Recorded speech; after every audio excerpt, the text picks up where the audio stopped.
दोस्तों, हमारे धर्म ग्रंथ के अनुसार त्रिदेवों अर्थात ब्रह्मा, विष्णु और महेश तीनों को एक समान बताया गया है। तीनों ही देव सर्वशक्तिमान हैं। राजा, ऋषि अथवा राक्षस इनकी पूजा अर्चना या घोर तपस्या कर वरदान प्राप्त करते हैं।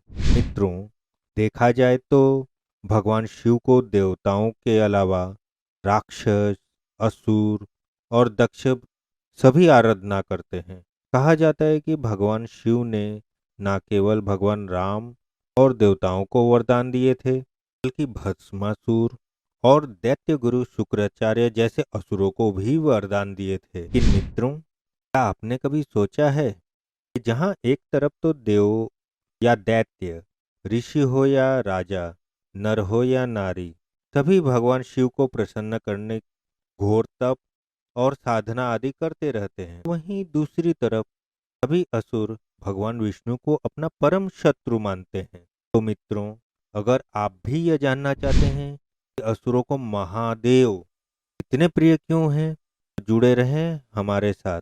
नमस्कार दोस्तों, एक बार फिर से आप सभी का देवग्रंथ चैनल में स्वागत है। अगर आप इस चैनल में नए हैं, चैनल को सब्सक्राइब जरूर कर लें।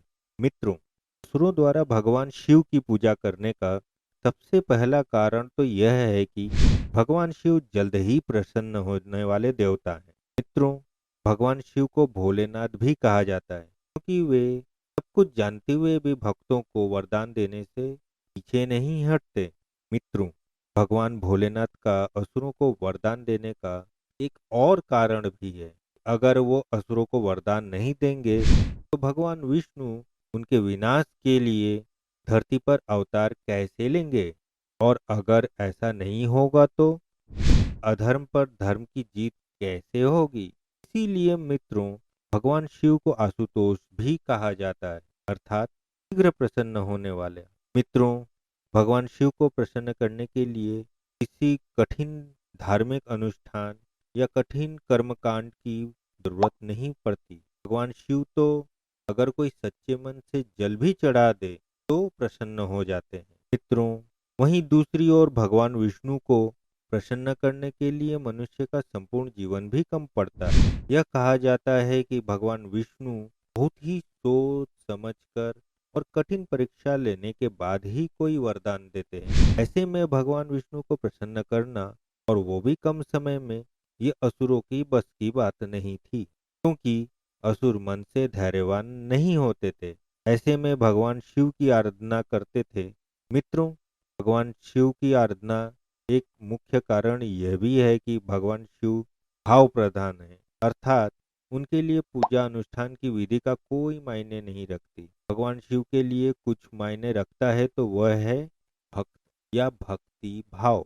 भोलेनाथ के लिए दैत्य और देव दोनों ही समान हैं। मित्रों, इसीलिए केवल एकमात्र महादेव ही ऐसे भगवान हैं जिनकी पूजा सभी देवता और दैत्य करते हैं। हमारे धर्म ग्रंथों में भी इस बात का प्रमाण मिलता है कि भगवान शिव देवताओं के साथ साथ दैत्यों और भूत पिचासों को भी अपने पास स्थान देते हैं। महादेव कभी किसी के साथ भेदभाव नहीं करते, इसीलिए तो असुरों को भी उतने ही प्रिय हैं जितने देवताओं को।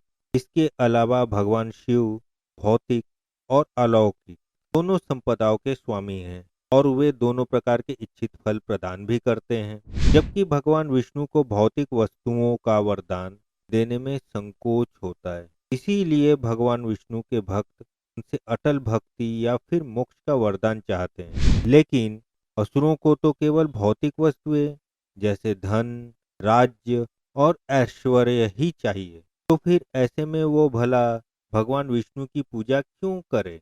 मित्रों, तीसरा और सबसे बड़ा कारण यह भी है कि भगवान शिव के सभी अवतार देवताओं और असुरों को मार्ग के अच्छे रास्ते पर लाने के लिए होते हैं। भगवान विष्णु के अवतार केवल असुरों के नाश के लिए हुए हैं, फिर चाहे वो रावण के विनाश के लिए लिया गया राम का अवतार हो या फिर हिरण्यकश्यप के लिए नरसिम्हा अवतार। मित्रों, इसी कारण से असुर हमेशा भगवान विष्णु को अपना शत्रु मानते हैं और फिर कोई भी असुर अपने ही शत्रु के पूजा या फिर तपस्या क्यों करे। दोस्तों, ये थे वे कुछ तथ्य जिसके कारण असुर भगवान विष्णु की नहीं बल्कि महादेव की पूजा करते हैं। तो मित्रों, उम्मीद करता हूँ कि आज का यह कथा आपको पसंद आई होगी। अगर पसंद आई हो तो लाइक और सब्सक्राइब करना मत भूलिए। धन्यवाद।